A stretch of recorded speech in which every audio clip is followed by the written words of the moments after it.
So this is a traditional tatami mat and this is a futon, and ever since I started sleeping on this, my neck and shoulder pain disappeared overnight. Now I have been sleeping this way for the past 4 years and I wouldn't go back. Now it hasn't been without its challenges, and that is something that I'll get back to in this video. But in this video, I also wanted to talk about the practicalities, the benefits, some definitions of floor sleeping, and in the end of the video, I will also show you how you can start sleeping on the floor and just testing it out for yourself to see if it's really something for you. So let's start with those definitions. For me, there are 2 criteria as it comes to sleeping on the floor, and they both come with their benefits. The first thing is the physicality of sleeping on the floor. That way you have to get up and off the floor each and every time you go in and out of bed. And that is something in the Western culture that we start to neglect, getting up and on the floor, and especially as we grow older. Like as a child, you play, you sit, you do everything on the floor. The floor is just so comfortable. But as we grow older, we start to use chairs more, we start to use high beds, just squatting down, getting up and off the floor. It's so beneficial for us as humans to do so, especially later on in life. So that's why if you keep on doing this to go to bed, that's going to be so helpful for you in the long run. Now the next thing is a hard surface that allows your bones to really sit on a hard surface and the musculature around it to really relax. And that gives you like a massage for your muscles as you're going to sleep. That's basically what sleeping is all about, making sure that you get refreshed, that everything gets a reset for the next day. So being able to relax your muscles around your bones is so beneficial. So let's talk about the practicality of sleeping on the floor. Obviously, you could sleep on just a hard surface, but as I said in previous videos, I'm not a big fan of that. I opted for a traditional tatami mat that's made out of rice straw. That's what the website said. This is probably not 100% traditional tatami mat. After 4 years, it still smells like a traditional tatami mat. It feels like a traditional tatami mat. So for me, it's absolutely perfect. Now, what this thing does is it isolates me from the cold floor. So for me, that's the main benefit of the tatami mat. On top of that, I put a futon-like mattress. So this is basically the old mattress cover with just one piece of layer of foam. And then I top that off with just a regular mattress cover. So this gives me like 5 to 10 centimeters of a cushioning, but it still feels very solid. It still feels very hard as a surface to sleep on. The main concern is, well, if you're sleeping on the floor, a lot of dust from the floor gets into the bed because there's no like air layer in between that. And that's correct. But what we do is we vacuum this place every week. We also vacuum the tatami mats every week, or we try to at least. And if we think about it, we air out the tatami mats as well. So I wouldn't make too much concern about this, but just make sure that you vacuum this at least weekly in order to be good. Now, as it comes to sleeping positions, a lot of people are concerned about what way to sleep on the tatami mat or on the floor. Personally, I find you can sleep in any position the same as you would on a regular bed. It just feels better. Now, if you're a back sleeper, this feels super comfortable to sleep on my back. The only thing that I have to do is like put a pillow, and I have this pregnancy pillow here. I put this pillow underneath my knees and then I feel super comfortable. The only problem is I can't fall asleep on my back, so I don't really do this position.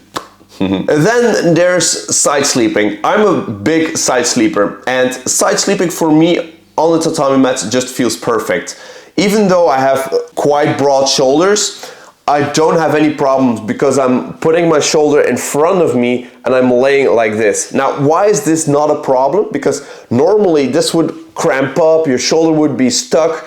There wouldn't be a good thing. Now, the reason why floor sleeping is so good for my shoulders is that even in an uncomfortable position, I can relax my muscles around my shoulders. And because my muscles are relaxed, no tension is held in that weird, awkward position. So as I wake up, everything is just relaxed and I can go about my day. Now, if you were to do that in a traditional, very soft cushioning mattress, you were to lay in a very weird position, now your muscles are still working to keep everything in balance, and as you wake up, your shoulder will feel stiff because of that, because it had to work and it had to keep everything in position the whole night. Whereas to sleeping on the floor, your muscles can relax a lot more, and that is helping me tremendously. And then we come to one of the weirdest things that people find, and that is belly sleeping. I feel like belly sleeping is perfectly fine on the floor. 20% of sleeping positions for me is on my belly, 80% is on my side. So belly sleeping is absolutely fine. But what about your spine?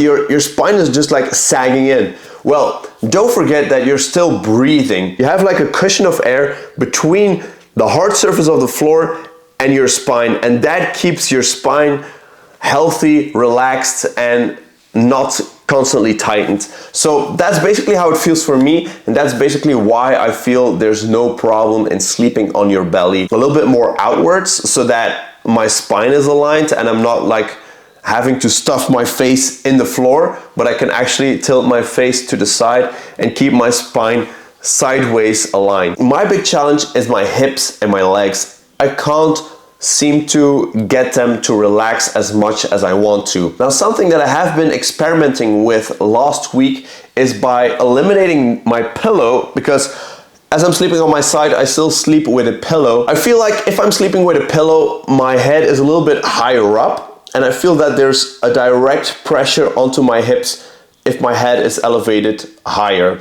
Now, I try to eliminate the pillow altogether, and by doing so, my head and my shoulders come lower, and I feel like my hips and my legs can relax more onto the hard surface. Now, the only problem that I have at that moment is that my neck is not supported anymore, and I have to use my hands. So that gives me some numbness in my hands and my arms. So maybe I have to overcome that by just habit, or maybe I just have to find a thinner pillow that just gives me the support that I need, but still keeps my head low enough so that my hips can relax as much as they need to. These are really the struggles that I have right now. Now, if you are an experienced floor sleeper and you have some experience with relaxing your hips, let me know in the comments down below. I'm happy to discuss. I told you in the beginning that I wanted to talk about how you can sleep on the floor, and that doesn't have to start with you buying a tatami mat. And what I did was I slept on a carpet. So I had like a carpet,